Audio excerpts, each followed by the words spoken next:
Thank you. Hello, Norway. I live in America. That's right. Where we have Jesus, not like you cellular, vaguely Gallic freaks up here. In America, we believe in God. That's why we don't like to pay a lot for gas. We're paying a lot for gas. We're not happy about it. We shouldn't have to pay a lot for gas because Jesus doesn't want us to pay a lot for gas in America. We're supposed to have everything we want in America. People say, why don't you just drive smaller cars? Why don't you economize? We can't do it. We can't drive smaller cars because we have big fat kids. You can't do it. You try wedging a clan of these mid-American behemoths with their Cheetos and their Funyuns and their Game Boys. You try wedging them in the back seat of a Honda Civic, it's not gonna happen. You go to Asia, they got 12 little bastards on a moped, for Christ's sake. You know, in America, we need a Greyhound bus just to haul two little fat to soccer practice. We're a lucky, spoiled, and gluttonous country. I was in a restaurant recently, the waitress says, hey, did you leave any room for dessert? Did you leave any room for dessert? Did you leave any room for dessert? How gluttonous a concept is that? Did you leave any room? Is there more space in your fat, distended, bloated body cavity for more? Any chance we could put more in there? Is there any room, any space? Is there any possibility for more being crammed in your fat head? Any chance at all, any room? We got dudes with plungers that'll come out and cram food in your bloated esophagus. Is there any room for dessert? How about some death by chocolate? Can I interest anyone in some death by chocolate? Death by chocolate.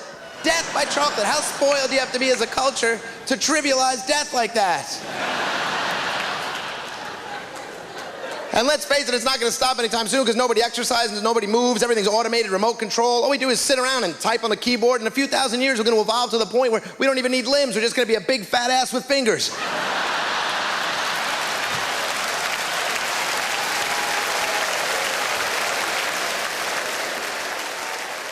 I'm trying to say that Jesus loves us as Americans.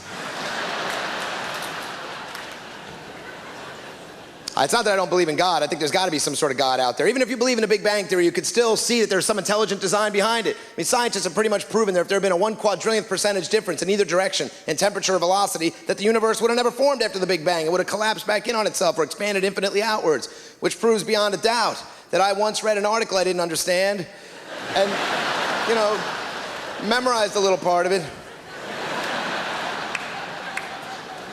Well, we have moral values in America, not like up here. You have no values. You have no Jesus. You're in your gay marriage. Same-sex marriage is the law of the land. What kind of country makes it the law of the land that you got to marry someone in your same sex? Are you people trying to kill God? Well, gay marriage thing, I'll tell you that. George Bush says 2 gay people getting married would violate the sanctity of marriage. The sanctity of marriage. The sanctity. Is anybody here married? Does it feel like a gift from God to you? Sanctity of marriage. You can get married in Vegas at 5 o'clock in the morning to some toothless crack whore you met 15 minutes ago. Not only do I think gay people should be allowed to get married, I think they should have to get married because I'm a little tired of their happy-go-lucky lifestyles. They should have to suffer like everybody else. I'm sick of walking by these sidewalk cafes. You see these guys sitting there, they're all tan and fit and muscular. They're like 60 years old, but they look great because they don't have someone at home sucking the will to live right out of them.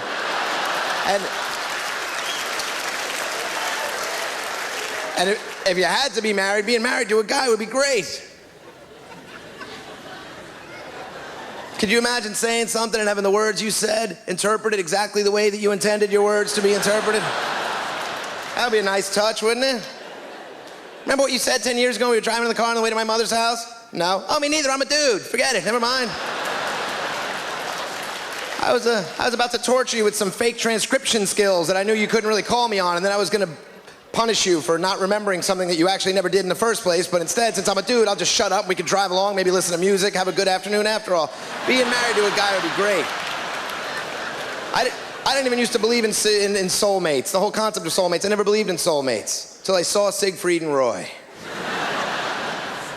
Because there you got a gay lion tamer who hooked up with another gay lion tamer.